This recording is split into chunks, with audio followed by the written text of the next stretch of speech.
is on my mind, and it's in my heart. I wear glasses every day. I was on the way to an important for me meeting with a newspaper editor the other day, and I opened my glasses case just before the meeting, and the arm had fallen off my glasses. And that single fact gave me more challenges on that day than leaving my phone behind, my wallet behind, getting lost in all sorts of different ways. So I'm hugely reminded that we wear many hats in our lives, and one of those is as a patient, and that might be looking after somebody. It might be being the patient ourselves from time to time.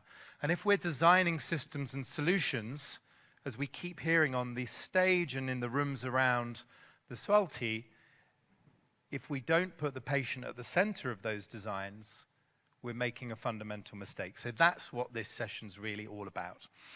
So let me introduce initially by name and then in more detail, all individuals and honored guests, but in this context, we'll hear more personally patients. Jonathan Craig is one of our advocates for this session, Policy and Advocacy Manager at Vision 2020 in Australia. So really campaigning for the independence and inclusion of people who are blind or have low vision. Jonathan, great to welcome you to our stage again.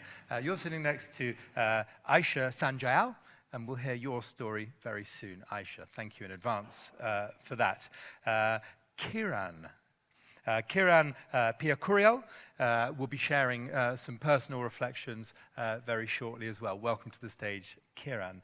Kotnat Chapagain is with us, and I'm delighted to say is sitting alongside Nutan Sama, who happens to be his daughter. So thank you for being with us for some occasional translation and communication. Thank you very much for you for being here. Iris is known to many of you already. Iris van den Brande is the Global Patient Partnership Leader for Ophthalmology at Roche, the global pharmaceuticals company, and have enjoyed getting to know as a trustee on the board of the IAPB. So really focused on that meaningful collaboration between sectors. So thank you. Iris, completing our lineup, we have Rabah Tapa. Rabah is a professor of ophthalmology at the National Academy of Medical Sciences, NAMS, but also a senior consultant and surgeon at the Tilganga Institute of Ophthalmology. She also leads the research department at Tilganga as well. Can you give them a warm welcome to our stage? Thank you. So I think the best way to do this is to ask particularly the three honored guests to share their own stories, your own journey, your own personal perspectives. Aisha, do you mind if I ask you to go first on that? And then we can all listen to your story. And anyone I ask to speak, you feel free to do it from your seat, from the podium, from the, whatever suits you. Aisha, welcome. Whatever you fancy, honestly, whatever makes you feel comfortable. Hello. Good afternoon, everyone. It's me, Aisha Sanjal, a president of Kathmandu, Nepal. I'm totally a graduate student, and I have completed my bachelor in BBA, Business in Administration. So I'd like to thank Tilganga Hospital for giving me this opportunity, mainly Dr. Rabah Thapa, who is my old doctor, who totally integrate me with full her report. Let me introduce myself first. I am from Kolpur Banki, Nepalganj, and I am from joint family. There is no one who have totally eye diseases. It's me, only who have very low, high myopia glasses wearing all. So I think it's not like heredity case. I'm normal in my family member, but I was 12 years old when I caused this problem. I can't see the far distance. I can only see the near distance, but I can't see the far away. So I have some uncaring story I would like to share with you all. And that's, I'm a dancer, and I have to perform in stage. So that time, I have to put my glass off so I can dance in the stage, but that was a problem for me. When I open my glasses to dance in the stage, I can't see the far distance, so that was very, very bad moment for me. I feel so dumb because, and even I felt so depressed, so I can't see the distance thing, so it makes me so sad and broken. This is a very bad story for me. Like, I have included -18 myopia high classes. Even I haven't get any cure because if I get a surgery, LASIK surgery, I won't be able to see my pure sightness. It's a risk of causes. You can say like causes. So I'm here to represent as a patient attendance what I feel, how I occurred this, and how I am craving this problem. I'm a living example of the patient who can't see the eye from the far distance. It's a retinal. So I'm wearing -18 glasses. It's very high. I guess you all know about that. Even I am leading example how I'm processing this and how I'm performing like this. Many people can't study. They have to quit their study, even quit their jobs. But I'm a living example. I am working student. I am 24, and I still work in progress and studying masters in business. So I'd like to recommend our Nepal, even international agency, for having this great opportunity to express our form in detail. Something like I would like to accomplish our agency for policy making, like care for child. They have to give an opportunity for a student to eye care. Before going to school, they have to check their eyes so they won't have any trouble in their eyes making. And their awareness program should be launched so they won't have any problem regarding their eyes. So I will just explain this only for now, and thank you. Thank you, Aisha. Aisha, very, very briefly, when you said, when you talked about Rabba, there was warmth in your voice, and I want to understand that warmth because this is a relationship which has worked. Yeah, I would like to say about that things too. Sorry, I forget it. Dr. Robert Thapa and I have a mutual connection from 12 age. She was the first doctor I met in Telganga Hospital. And that time I have -6 power, which is the intercurriculum. Even I can't express that time. It was starting of my eye, but even I have get -6. Even I didn't get a cure about that. So Dr. Robert told me to do such an activity like exercise for eyes. And day by day, I have been included in this way. And I should write this. Thank you. Yeah, thank you. Kiran, please share. Of course you can. Yeah, please come and share. And just how it's going to work is we're going to ask our 3 honored guests to share personally for maybe 2 or 3 minutes, and then we'll get some more formal presentations. Kiran, welcome. Good afternoon. First of all, thank you very much, IB, for inviting us to share our experience, especially the diabetic person, and eye problem. This is a very important thing.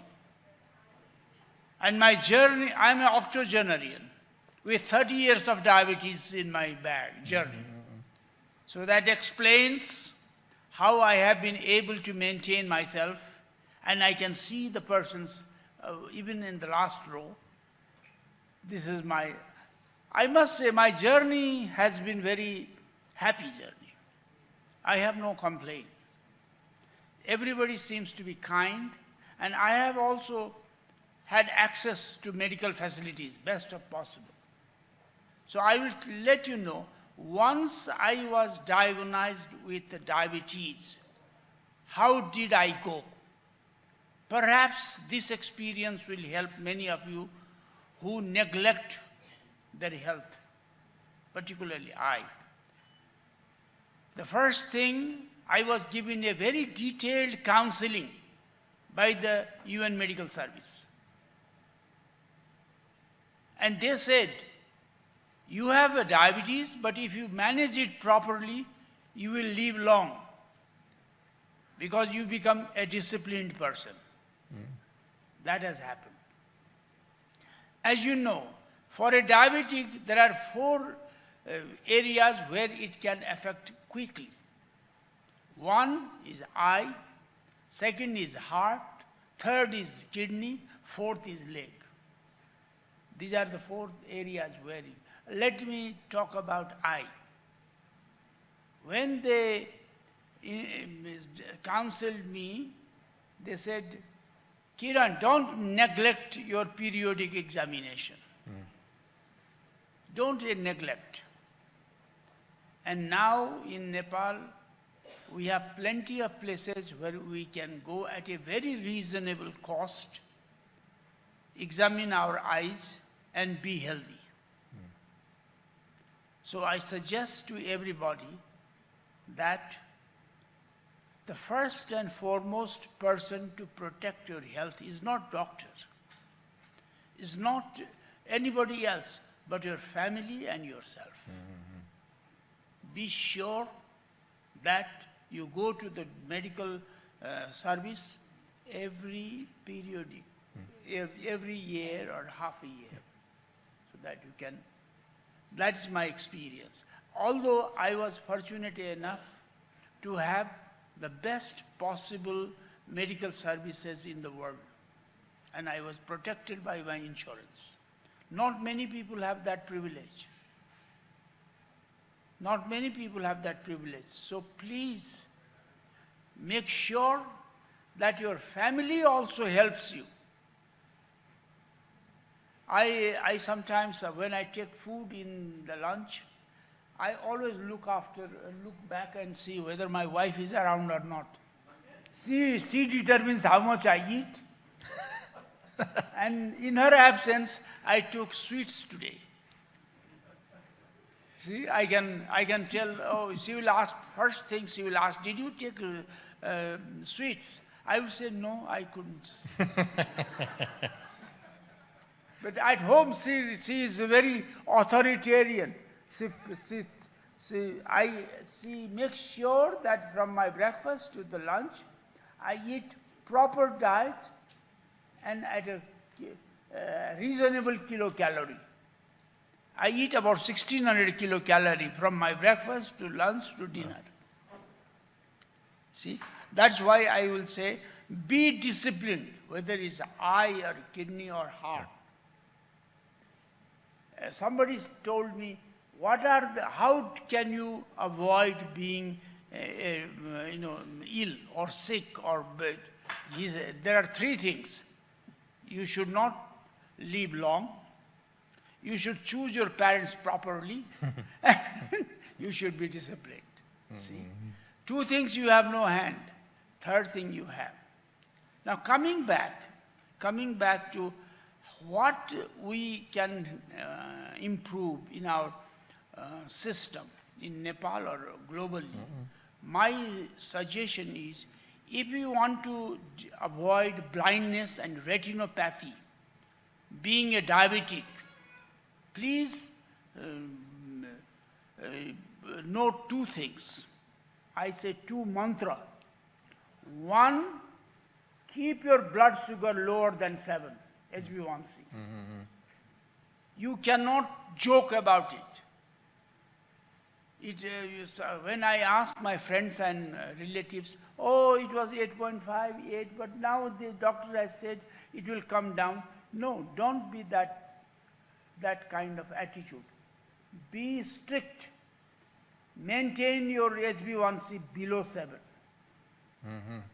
Secondly, I suggest to everybody, please visit eye doctor every year so that your eye pressure, your retinopathy, and other eye diseases have not been affected by your blood sugar. It's nothing much, but discipline is something which you must carry on. Finally, I don't know how many minutes I have taken. Finally, I said, please eat sparingly. Many people in our society become little bit flexible in eating. And especially those middle class family who have upgraded recently with a higher income, they tend to eat more and processed food. Eat something which is closer to nature. दाल भात है ठीक छ है sausage खाना भएन. Don't take sausage, eat dal bhat.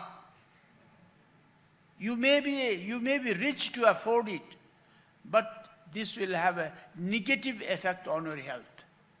As a result of which, I must say, I can read without glasses even today. I'm 81. Wow. See? So it should be a lesson to everybody. Yes. Please protect your health by being disciplined. Thank you very much. Thank you, Kiran. Thank you, Kiran. Messages there that, despite having heard them from professionals, when a healthy, likable 81-year-old shares them, everybody listens. So thank you. And don't forget to throw those sweetie wrappers away, because we wouldn't want you getting caught when you get home. Thank you very much, Kiran. Kodnat, please join us and share your story. These are really helpful, fascinating, and feel free to stay.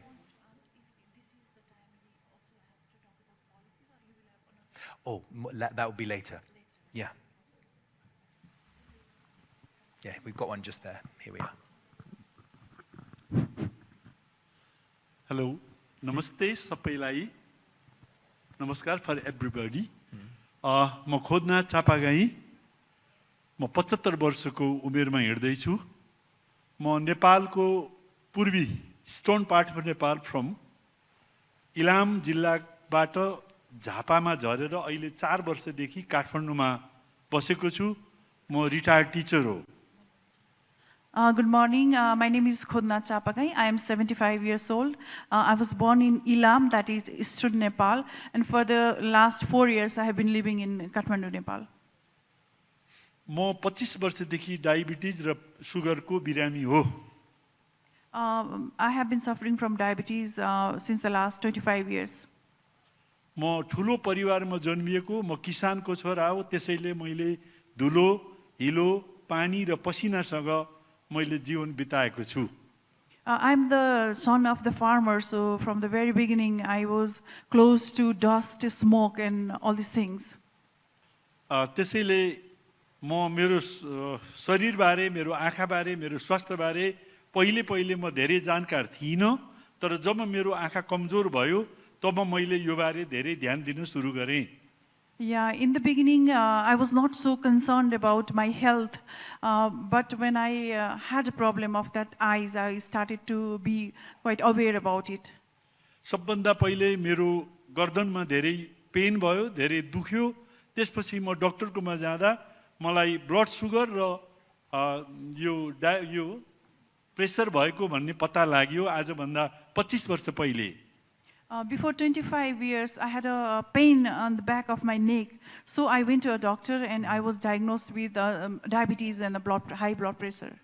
उहाँहरूले अब तेरो जीवनको दुईवटा साथी भए, पहिले दबाई खाने अनि भात खाने, फेरि दबाई खाने, जीवनभरि खाइरहनु पर्छ. So I was told by the doctor that now you have friends. Before food you have to take medicine, and after food also you have to take another medicine. तबदेखि म 25 वर्षदेखि औषधि निरन्तर खाइरहेको छु र म मेरो शरीरको धेरै ध्यान दिन कोसिस गर्छु. So for the past 25 years I have been taking regular medication and I'm trying to look after my body. 5 वर्ष पहिले नि मेरो आँखामा मोतीबिन्दु भएको डाक्टरहरूले भन्नुभएको थियो. तर मलाई भरपर्दो डाक्टर नभेटेकोले गर्दा मैले 6 महिना पहिले नेपालको तिलगङ्गा हस्पिटलमा आएर आँखाको दुईटै आँखाको operation गराएँ. Before 5 years, I was diagnosed that I had a cataract, but only before 6 months, I had an operation of both of my eyes. मेरा दुवै आँखामा नेपालमै बनेका लेन्सहरू लगाएको छ. म सन्दुक रोहित र उहाँको डाक्टरहरूलाई धेरै धन्यवाद भन्न चाहन्छु किनभने म अहिले सजिलै टाढा र नजिक पनि देख्न सक्छु I have lens on both of my eyes, and I want to thank Dr. Sanduk Ruit and his team. Because of that, I am able to see clearly. म मेरो शरीरको खुट्टालाई मेरो शरीरको किडनीलाई मेरो शरीरको आँखालाई मैले जोगाउनु पर्छ भन्ने कुरालाई ध्यान दिने गरेको छु त्यसकारण म खानेकुरा खाँदा पनि आँखाले मात्रै मन परेको कुरा खान्छु तर खानेकुरा शरीरलाई चाहिँ चाहिने मात्रै खान्छु I have to take care of my legs, of my kidney, and of my eyes. So I don't eat everything. I just eat with my eyes most of the thing. र म हरेक दिन सुत्ने बेलामा मुख धुन्छु आँखाहरू सफा गरेर मात्रै सुत्ने गर्छु So every day before I go to bed, I always clean my eyes, then only go to sleep.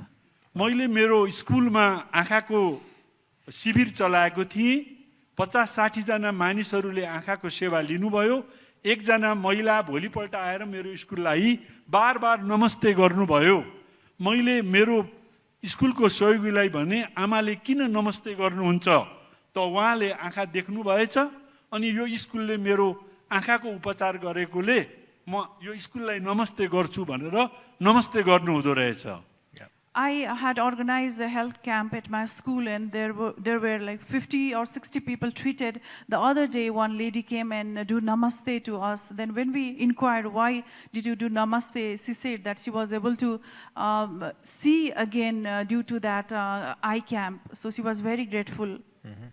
मैले मेरो एकजना साथी हुनुहुन्थ्यो उहाँलाई डायबिटिज थियो उहाँले यो बनाना केरा खानु भएछ अनि म दुवै आँखा देख्दिन भन्नुहुन्थ्यो त्यसकारण म केरा देखेपछि अलि डराउँछु उहाँको मृत्यु पनि भयो I had my one friend who had diabetes, and he used to say that he eats banana, so he had both eyesight. He was not able to see from both eyes. So I was so scared seeing that banana because it can cause blindness. मेरो छिमेकी एकजना भाइ हुनुहुन्थ्यो उहाँले नेपालको लाहानमा आएर उपचार आँखाको गर्नुभयो तर उपचार राम्रो भएनछ उहाँको आँखा कुयो अनि आँखा छैन उहाँको एउटा आँखा छैन My villagers who had eyesight problem, he went to Lahan and had his treatment, but after his treatment, his condition got worse and he had blindness. त्यसकारण म गाउँको धेरै डाक्टरहरूसँग डराउँछु उनीहरूले आँखाहरूको राम्रो उपचार गर्न सक्दैनन् अथवा आँखाको उपचार गरेपछि उहाँहरूले राम्रो निर्देशन दिन सक्नुहुन्नन् मलाई त्यस्तो लाग्छ So I'm sometimes scared that the doctors in my village are not expert and they cannot provide healthcare advice. So I'm worried about it. तर एकजना मेरो माइजू जो 80 वर्षको हुनुहुन्थ्यो उहाँको आँखा डाक्टरहरूले अपरेसन गर्नुभयो अनि उहाँले 80 वर्षपछि मैले आँखा देखेँ भन्नुभयो फेरि मलाई डाक्टरहरूसँग विश्वास पनि भयो So my aunt, who was 80 years old, her eyes was operated and she was able to see. Then I started to have belief on the doctor. हो त्यसै कारणले म काठमाडौँमा सन्दुक रुइतको नाम सुनेर आएर मैले मेरो आँखाको अपरेसन गरेकोले म अहिले राम्ररी आँखा देख्न सक्छु र मेरो यो आँखाको बारेमा आँखा उपचार गर्ने सम्बन्धमा नेपाल गभर्नमेन्टलाई पनि भन्ने केही कुराहरू बाँकी छन् म पछि भन्ने छु So I came to Kathmandu and met Dr. Sanduk Ruit, and my eyes were operated and I am able to see now clearly, but I still have some suggestion to the government which I will share in the later part of my speech. अहिलेको लागि म तपाईहरुसँग बिदा हुन चाहन्छु धन्यवाद Now bye for now. Thank you. Thank you. Well, thank you. Why don't we just have a quick round of applause for all three of those excellent contributions. Thank you very much. So everyone, we want to move towards somewhere where we all work better together. We're not having things done to us. There's a phrase, nothing about me without me. That idea of really tuning in to each other's ideas, each other's thoughts, really improving engagement. So why don't we get 3 contributions now? And Jonathan, I'm going to start with you if that's okay, particularly on the role of policy, advocacy more broadly.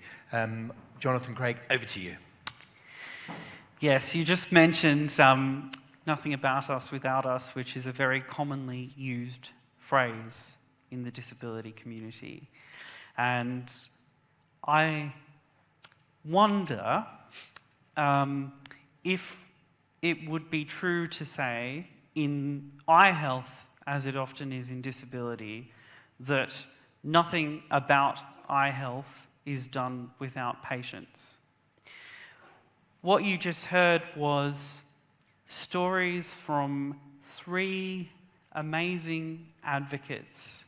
And those advocates also had complicated stories about their own experiences, complicated stories about the reasons that vision affected them and the reasons that they wanted to improve their vision, the reasons why sometimes they did or didn't seek care.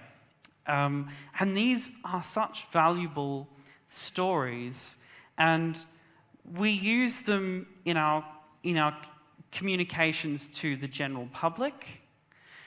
We use them when we are trying to tell the world, to educate your average person to think about their eye health. But do we actually use them when we are thinking about building our policies and building change?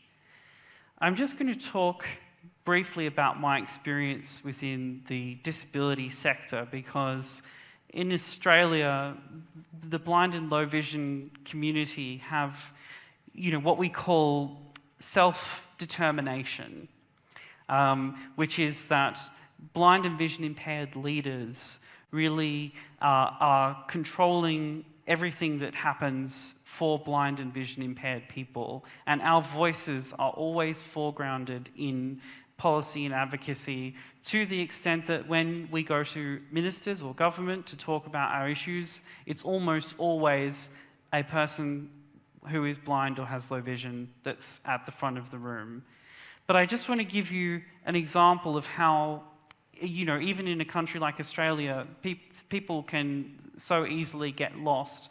I was talking to some researchers recently about a new product that they had created, which it would connect, you'd wear it, and it would put electrodes on your tongue, and through those electrodes you could experience visual stimulus from a camera that would be translated into electric zaps on your tongue. Now, that might sound quite neat to some of you. I'm sorry to tell you that, in my opinion, it is absolute nonsense. It is a laughable waste of time and money, and there isn't a lot of time and money devoted toward research for products for people who are blind or have low vision.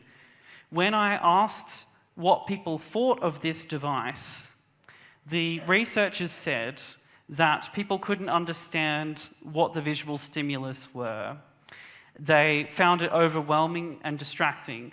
But more importantly, they would never ever wear this device because it prevented you from being able to talk. And as a person who is blind or has low vision, you have to talk all the time. You cannot leave your house without communicating.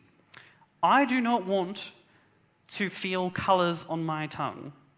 That is not useful to me. I want to know, where is the doorway? I want to know what sign I'm in front of, what street I'm on. I want to know, what direction the audience is in when I'm facing them. Those are the things that matter to me. And so I think that just demonstrates how easily people can get lost and confused when they're doing things that they think are going to benefit people without actually talking to people the whole way through. And I think, the stories that we've heard today are such a great demonstration of doctors being allies with their patients. Allyship is a really important thing in the disability community. Allies are people who work alongside people with disability and basically, I like to say, get in the mud with us, really, because, you know, what happens is that once you start to sort of become aware of all of this stuff, you start to be interested in issues, you know, and you start to like, it changes you. You're suddenly, you know, the dirt doesn't come off you. It's all on your clothes and you just can't get rid of it. And, you know, I think the people who embrace that, who are willing to jump in the mud with us and think, okay, you know, how could you solve these problems? What is it that you actually want rather than what I think that you should want? There's probably many of you in this room who assume that I am very sad and disappointed about being a person who is blind, that I wish and hope that there is a cure for blindness. Again, I'm sorry to tell you that that is not the case. I am very happy being blind because I was born blind and I've never known anything else. And if you think about what that has done to the way my brain works, if I were to suddenly get sight now, it would be a bunch of extraneous noise that I would then have to learn to interpret over a very long period of time. I would be, again, like a very small child, and I would have to be trying to, you know, work out that what I'm looking at that's an apple is what I'm touching as an apple, and make a link between those two different types of data.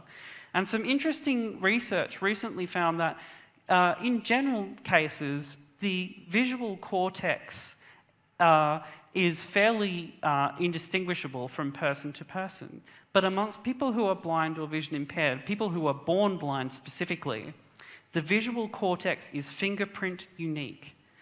The brain of a person who is born blind is different because the visual cortex is rerouted to do different things. And so if I was to get sight now, that would be, I have no idea how that would be compatible with my brain. Now, am I, you know, then in some weird way hostile to the idea of preventing blindness? Or am I some kind of race traitor for, you know, advocating for the prevention of blindness as I do? No, I think that the idea of prevention of blindness and the idea of independence and participation for people who are blind are not at all incompatible. I think that what we are fighting for in the eye health and vision sector is choice, is freedom. Choice and freedom for people to live the life that they want to live, to be able to dance, to be able to see, or to be able to do what it is that they want to do, to find the doorway, to take photos and videos capably. There are many people in this room who will be wearing glasses to correct their vision. I am also wearing glasses. The glasses are AI glasses, which can take photos and videos and which can tell me things about my surroundings. I ask you, what is the difference? They're both assistive technology.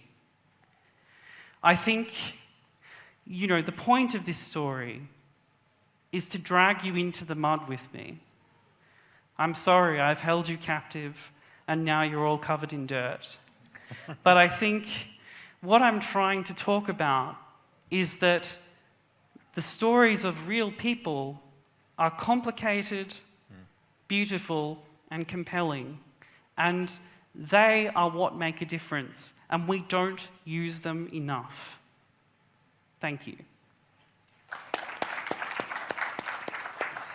Thank you, Jonathan. That mud analogy is so incredibly powerful and just really hammers home the distinction that happens when you sit alongside somebody. So thank you. Let's think now about how we incorporate patient views when we are building things, when we're designing things. Now, Iris, yes, you have a private sector perspective, but you also work across sectors. So give us your thinking on this and how it works in practice. Let's have a round of applause for Iris van den Brandy, everyone. Thank you very much, and thank you for the opportunity to speak here today. First of all, I wanted to say that I'm also a person with lived experience. I was diagnosed with severe myopia when I was 4, and I understand that I was very privileged to live in a health system that could provide me the solutions to live my life independently, to study, and to be here. So I wanted to share that with you first. Now I'm speaking from my role at Roche, a pharmaceutical company that is focusing on developing solutions for retinal diseases. And my role is Global Patient Partnership Leader, which means that I'm responsible for bringing the persons with lived experiences, insights, and voices into our organization. And I'm going to talk about that for the next 6 minutes. So, why do we think we should do that? Because it's actually not longer a nice to have. People with lived experience are becoming increasingly empowered by listening to the people before. You have noticed that, to be active participants in their care, including through new online communities and health influencers, for example. People with lived experience, they provide critical insights to advance our understanding of their needs and experiences, including through, for example, community-led evidence generation. Also, people with lived experiences are engaging, as you heard, in policy and access discussions to help shape sustainable healthcare ecosystems and advance quality of care. And another reason why we understand that this is needed is that healthcare is transforming towards personalization, for example, through AI, digital technology, and this must be meaningful to people with lived experiences. And so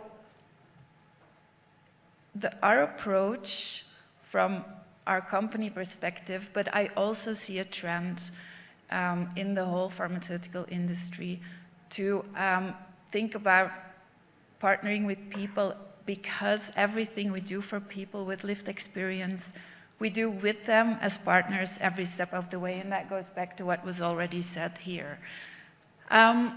The why, by actively listening to people with lived experiences about their evolving needs, expectations, and challenges across their care journey, private organizations like ours gain a deeper, more empathetic understanding of how to deliver meaningful solutions.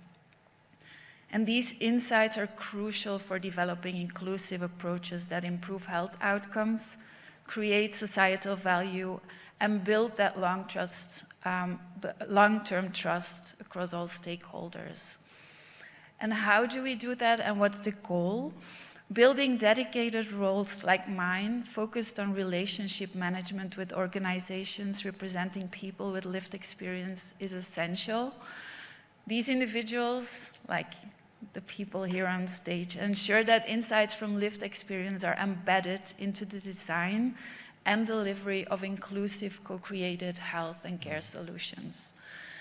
The partnerships with the organizations representing communities of lived experience enable broader reach and richer insight generation, and these collaborations co-create strategies that are responsive and inclusive while fostering trust through open exchange of knowledge and expertise. And when do we do that? We'll learn that we need to do that from early to late stage. Engagement should happen very early, but also very systematically, working with people with lived experience from the very first stages of development through our post-market activities. And this continuous collaboration ensures that strategies evolve in alignment with individual and societal needs and maximizing relevance, equity, and impact over time. Now, it's important for everyone to understand that from a pharmaceutical or private perspective, there are foundations for meaningful collaboration with patient communities. And these foundations lie in mutual value, integrity and inclusivity, independence and mutual respect and transparency. So this is really when we build those partnerships, we take all these foundations into consideration. Now, we know that early systematic engagement of the patient communities or the communities of people living with lived experience, they drive impact. From early stages, when we talk about clinical trials, if we engage meaningfully with people with lived experience, we typically achieve participant recruitment around 3 months faster on average. Medicines developed in partnerships with people with lived experience have a 20% higher likelihood of successful launch, meaning access for people to these treatments. Also, our regulatory authorities, they really ask for us to work with the patient communities. And also HTA agencies worldwide are increasingly creating opportunities for people with lived experience to contribute at various stages of assessment processes. So again, it's really, really important that we understand that this is not a nice to have anymore. And what is the role of the private sector here? It's really important that we are an innovation accelerant, from digital tools to inclusive trials, that we provide scalable platforms, but also an ethical compass is important. And for Russia's position, our role is really to build sustainable partnerships that strengthen access and foster systemic change. So final reflections. Again, lived experience isn't optional, it's a key success factor. We have built infrastructure, but there's also a need for a mindset shift. And doing now what patients need next is our motto, but it's more than a motto. It's a call to partner with purpose and protect people's dignity and independence. And then I also have an ask to all of my fellow private sector partners. What's one step you can take to embed the patient voice or the voice of the people with the lived experience? Thank you. Thank you, Iris. Really helpful there on layering up of those benefits on efficacy, on approval, really helpful, just adding to that sort of value case other than all of the good arguments we'd already heard. Thank you. Rabah, finally, thank you for your patience. We'd love to get your perspective on this, and brilliant to hear how you've already benefited so many patients already. Thank you, Holly. Good afternoon, all panelists and distinguished participants in this afternoon session. And I would like to thank the IUPB for this opportunity.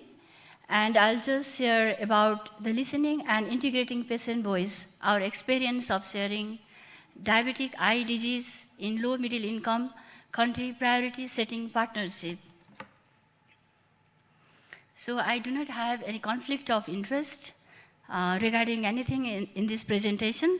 And the outline of the presentation for today will be just background of this priority setting partnership. Many of us are not aware what it is, and then what is the aim and objectives, what are our survey findings of survey 1, survey 2, survey 3, and then finally takeaway.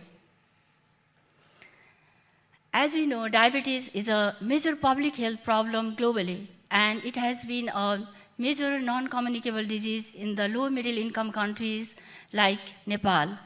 And 1 in every 3 diabetes have some eye complication, eye problems, and mostly the diabetic retinopathy is the one which leads to the blindness. So, although it is a avoidable blindness, still we have gaps in understanding the effective prevention and management of diabetic retinopathy in low middle income countries. And this priority setting partnership, it focuses on important questions on research in a particular conditions or healthcare. It brings the patient voice, caretaker's voice, health professionals' voice to identify and prioritize the unanswered questions about the treatment, prevention, like that. And all agree on the priority questions and about the solution. This is the priority setting partnership. So to address this gap, the priority setting partnership was conducted in 5 countries, Nepal, Kenya, Fiji, Pakistan, and with the support of Fred Hollows Foundation, Australia, IAPB, and it was facilitated by the James Lind Alliance. And Nepal program was conducted through the Tilganga Institute of Ophthalmology. So what was the aim of this program? The main aim of this program was to identify the unanswered questions about diabetic eye disease management and prevention in low middle income countries, Nepal as one of the example, and to prioritize by the patient, carers, and healthcare professionals. There were various objectives for this. As already mentioned, in priority setting partnership, all the patient, caretakers, and professionals involved. So all the involvement to identify the uncertainties about the prevention and management of diabetic retinopathy, then to prioritize the unanswered question, to agree among all these professionals, and after that, to disseminate the findings, either publications or forum like this, and to advocate the stakeholders for the funding of the research so that we will have other literatures or other answers for these queries so as to avoid the preventable blindness from diabetic retinopathy. So these were the main objectives in this priority setting. So what we did was, the survey was conducted, and it focused mainly on the 3 settings. Number 1, eye health in daily life of patient with diabetes. It is not necessary that diabetes patients should have eye problem all the time. It's not that. Majority of the patients are asymptomatic. So is there any queries on the patient, caretakers, and health professionals regarding the any queries on daily life of a patient? And the second was about the regular eye checkup. So regular eye checkup is very, very important for the diabetes patient, irrespective of any eye diseases. So is there any queries regarding the regular eye checkup, which is very important for the patient with diabetes? And the final one was, once the patient has diabetes, is there any problem or any queries regarding the treatment when in the eye centers or care providers? And finally, the question was asked regarding, do you want to ask anything, any queries about this diabetes or any other eye problems like that? These questions were asked to all the professionals. That means health professionals, and then patient and the patient party caretaker, who we call it as a caretakers. So a total of 740 participants from the 5 countries which are taken as a low middle income country were taken, and from Nepal we enrolled 288 participants with complete information. And in this, what we did I'll focus mainly on Nepal perspective because these findings has been disseminated in many other forums by the Fred Hollows Foundation and other stakeholders who were involved in this survey.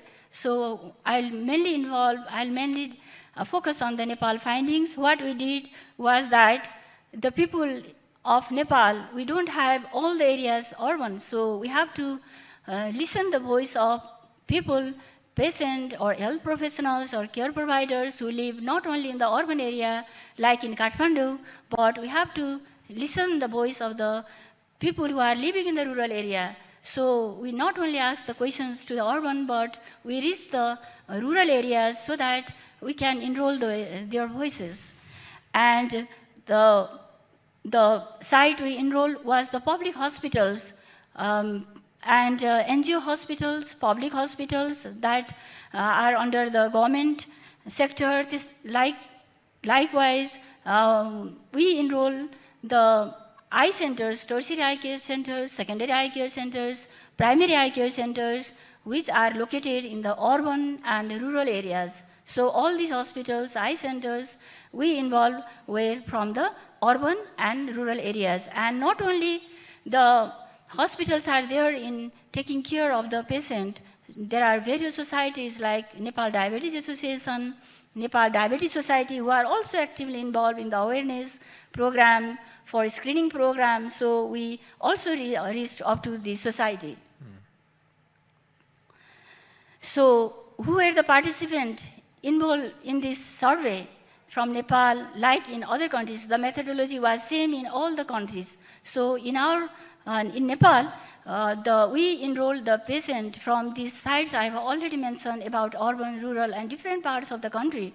So the patients with diabetes were enrolled, the family members or caretakers of diabetes were enrolled, and the various health professionals who are involved in the prevention and management of diabetic retinopathy or diabetic eye disease were enrolled. For example, retina specialist, ophthalmologist, optometrist, ophthalmic assistant, and endocrinologist, physician, and allied health personnel like nurse, who also involved actively in the prevention and management of diabetic retinopathy. So these were the participants enrolled in this survey. So we can see after their answers were compiled, and we can see the long list of questions regarding in each questions regarding their daily life, regarding the eye checkup, and regarding their treatment, when they need treatment, when they have problem. So we can see a long list. So 27 questionnaires were listed.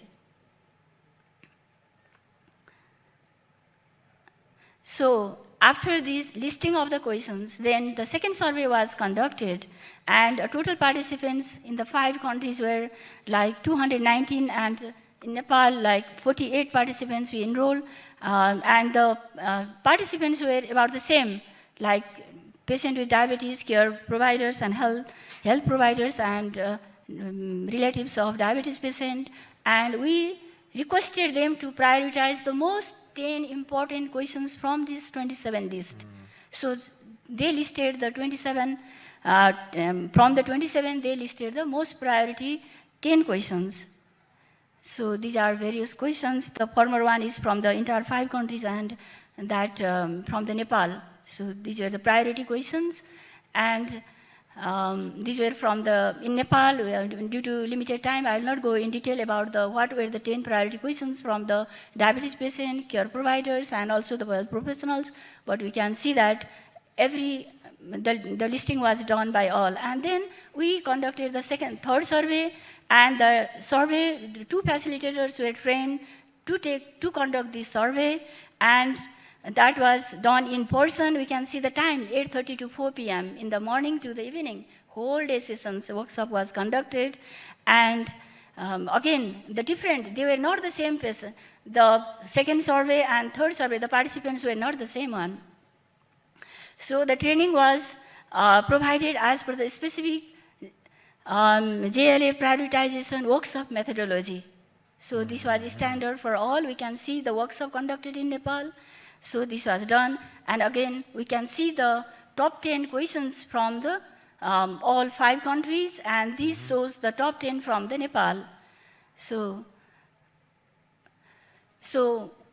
the questions were mainly about all the things like the genuine question, how to increase the uptake of diabetic retinopathy screening when they have no symptoms, and is there any way that we can prevent, how to convince about the quality eye treatment, like that. They are very genuine questions that we have already heard from our respective patient.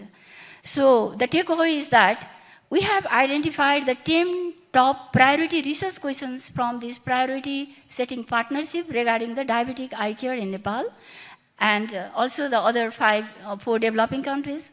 All concerned researchers and stakeholders should focus to solve these priorities to avoid the blindness from diabetic retinopathy. Thank you. Thank you, Rabba. Thank you. Right. So here's the challenge. We've got 15 minutes.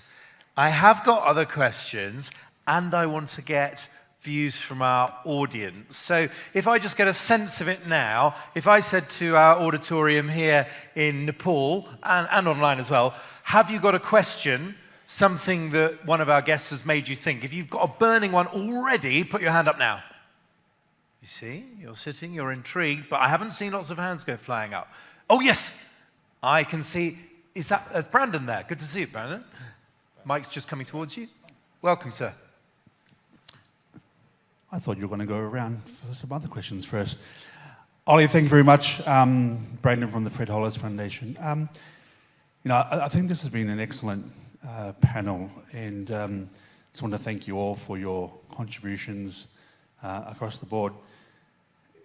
In a nutshell, what I'm hearing from the panel is that we need to really lean into bringing the lived experience into everything that we do at IAPB and across the membership.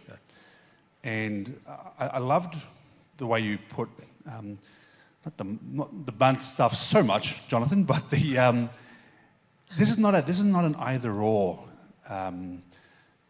proposition. I think we're trying to say it's valuable, absolutely, to ensure that people have access and the right to sight through treatment interventions. But it is no more or less important than ensuring someone has access to a literacy aid or a mobility device or universal access and access to information. So I guess, does anyone from the panel have a comment back to IAPB to say how we might do that in a meaningful way? Thank you. Good question. Aisha, did you want to come in on that? Would anyone like to come in? I'm happy to respond as well. Jonathan. How does IAPB do that? I think I think that there's. I feel like I could get some arrows might come at me from somewhere as I speak here. Go for it, Jonathan. You're safe.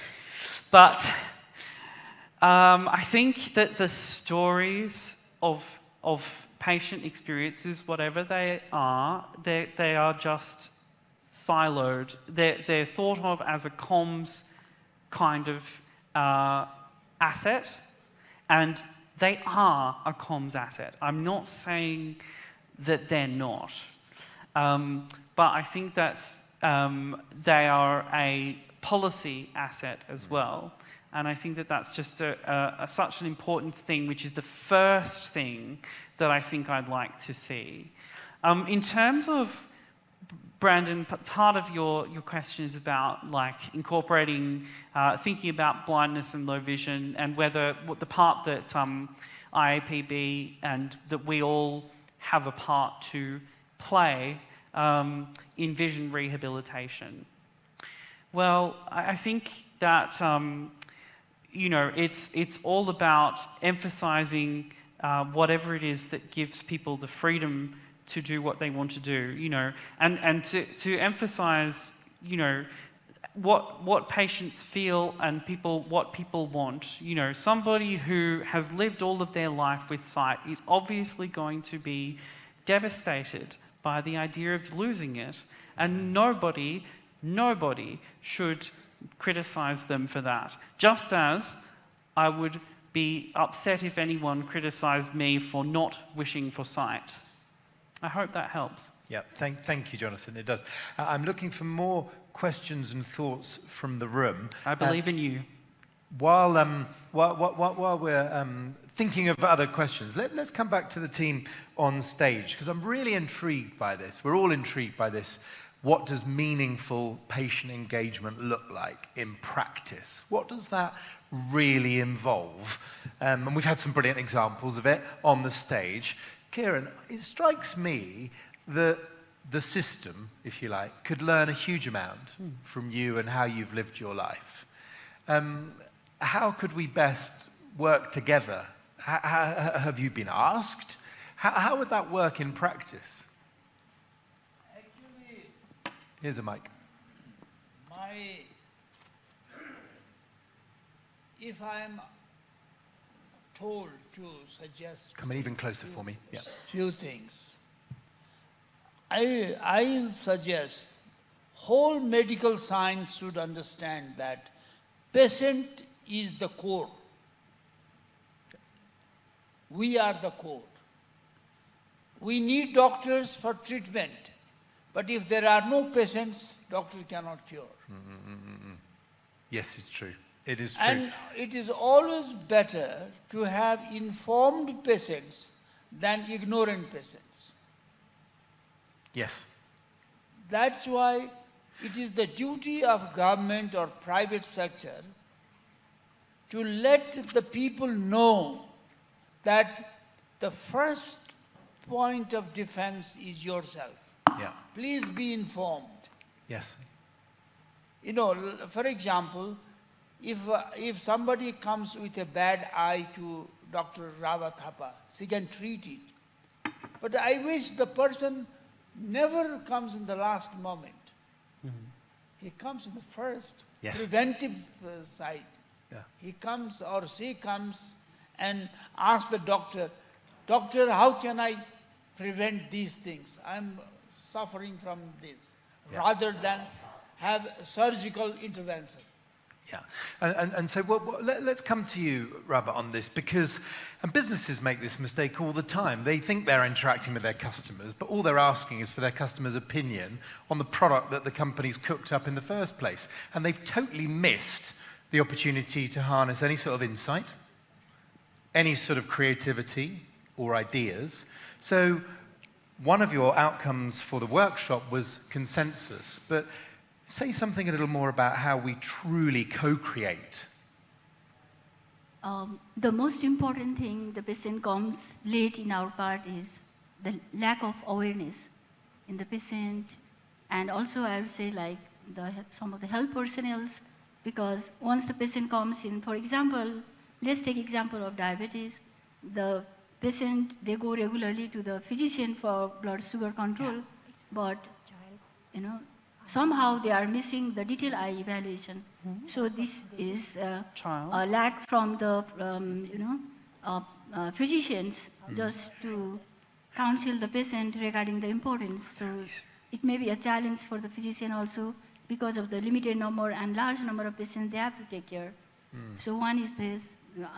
These are the barriers that are prominent in our part, not only the patient. So it's empowerment of the patient. For example, we have the empowerment for the female is very less, although they have problem. So this is also another challenge in our part. Yes. And the other important is lack of access to the service to the nearby. If they have services in the nearby, then the people, irrespective of their education or empowerment or financial problem, they can just go and take the service. Yes. So the limited lack of access to the treatment is another challenge. And the adequate treatment nearby, because we do not, due to the extensive, financial problem in the various sectors, like even in the government sectors or NGO sectors, not all the infrastructures are near to the patient Exactly, home. So that proximity matters. Yeah, proximity is very, very important. This we have to take into account, and the policy integration is very, very important. There are many things in the policy, but when it is implemented, not like we don't need bigger things, like for example, just a simple awareness campaign, because it can be done at the very grassroots level, community level, and use of technology that is available, for example, yes. Use of technology like telemedicine, just task shifting, training to it's a good point. And by the way, I'm midpoint. totally unconvinced that and any of allied the big health or allied ophthalmic personnel, just training them and task shifting for the awareness, for the screening, so as to refer to the patient who needs the treatment to the higher center only, so that we'll have cover the problems of limited human resource and financial constraint, and also the many barriers we can just avoid with this. I see. Thank you, Robert. Now, Kodnat, what would your advice be about how we can better involve patients in solutions for everybody? How can we better involve patients? मलाई फेरि प्रश्नहरूको उत्तरको लागि अवसर दिनुभएकोमा धेरै धेरै धन्यवाद भन्न चाहन्छु। I'd like to say thank you for giving me another opportunity to say something about me. धेरै बिरामीहरू चाहिँ कसरी हामी डाक्टरको नजिक लैजान सक्छौं भन्ने कुराको लागि सबभन्दा पहिले नवजात शिशु आउने बित्तिकै जन्मने बित्तिकै उसको आँखाको पनि चेक गर्ने सिस्टम ल्याउनु पर्छ यो देशमा संसारभरि। So how we can bring the patient near to the doctor, that is when a child is born, he or she must be treated, her eyesight should be treated at the very beginning. किनभने धेरै मान्छेहरूले आफ्नो नानीको आँखाको अवस्थाबारे उसको आमाहरू अथवा बुवाहरूले थाहा पाएको हुँदैन। फेरि अर्को कुरा गाउँमा मानिसहरूको टाउको दुख्छ, उनीहरू दबाई खान्छन्, उनीहरू धामीकोमा जान्छन्, तर त्यो आँखाको कारणले हुन सक्छ। त्यस कारणले आम आफ्नो देशको जनताहरूको आँखाको परीक्षण गर्न जरुरी छ। Most of the patients don't know about the problem of the eyes. In the village, when a person falls sick or he has a headache, they go to sometimes even the traditional healers. So it is important to have their eyesight checked. यसो गरिएन भनेदेखि मानिसहरू आँखाका बिरामी हुन्छन्, तर म आँखाको बिरामी हो भन्ने कुरा थाहा पाउँदैनन् र उनीहरू धेरै दुखी भएर बाँच्नु पर्ने हुन्छ। त्यसकारण हामीले लोकल गभर्नमेन्ट स्थानीय सरकारलाई पनि अवेयरनेसको कार्यक्रमको लागि र स्थानीय सरकारले पनि आँखा जाँच्ने डाक्टरहरू गाउँ-गाउँमा राख्नुपर्छ भन्ने मेरो विचार हो। So if they are not checked in the early time, they have to suffer their whole life. So I think even every local government should appoint or should have the facilities of eye healthcare professional in their local level. Yes. र सँगसँगै आँखाको कार्यक्रमलाई स्कुलसँग हरेक स्कुलसँग connection गर्नुपर्छ, जसको कारणले टिचरहरूले आफ्नो विद्यार्थी मार्फत चाहिँ आँखाको समस्याहरू बारे घर-घरमा गाउँ-गाउँमा लैजान सक्छन्। The eye care should be linked with every school so that teachers through their students can bring this issue to every household in the community. Thank you. Thank you very much. That will really resonate with so many, but in the interest of time for now, thank you both. Aisha, can I come back to you, because Kodnat is speaking so powerfully there about getting closer to the patient, physically closer, but also starting young, starting in schools, in education. You've been listening to lots of these reflections. Maybe a final thought from you on how we just improve this work together, really, Aisha, to really involve patients.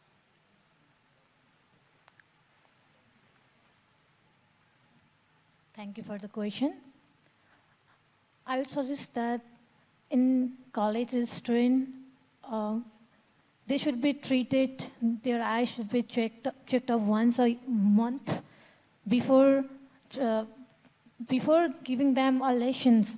Their eyes should be treated in college also, like that. Kind of like that. Thank you. And that regularity, that closeness to them.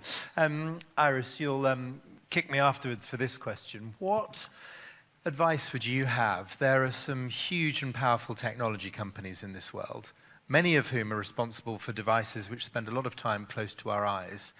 How do you think we could bring them one step closer to our table to collaborate on solutions for their, frankly, millions of customers? What would your advice be to us all? Start the conversations early, and really, really early. It's important that we listen first before starting to build something, because it really genuinely needs to meet the needs of the people that will use the solutions or will get the treatment. And you only get to understand this by listening, and then also taking the insights into account when building it, not making any assumptions, Because so many solutions fail because companies make the wrong assumptions. And that is what we are doing. We're really listening to them. And those needs need to go beyond the treatment, beyond the solution. Yes. We really need to build like a whole ecosystem around what we want to develop. Yes, and as Iris was giving that answer, Jonathan, I saw you nodding your head. Yeah, I'm just waiting to live. Activate me. There we go. We've talked a lot about activation in this conference for the Global Eye Health Summit. Now I'm activated. Yeah, I think the thing that I really took from that was thinking about starting conversations early and building ecosystems that make sure that people are involved, the users, I guess you could call them, of any kind of technology are involved at every stage of its development. The example I gave before is one of so many that I have seen where somebody has built something without talking to the people who it was supposed to benefit. And so much money you would not believe I have seen wasted this way. And so this is, it's not about any kind of moral thing, although that's important as well. It's about, do you want to succeed or do you want to be doomed to failure? Yes. Thank you, Jonathan. And it double reminds us, doesn't it, that of course surveys have an important role, and so do conversations. So do really honest conversations about what people are going through today. So a huge set of thank yous to 3 very special guests, frankly 6 brilliant advocates, for sharing so openly, so generously, and to being with us today in Nepal. Thank you each very much indeed. Thank you.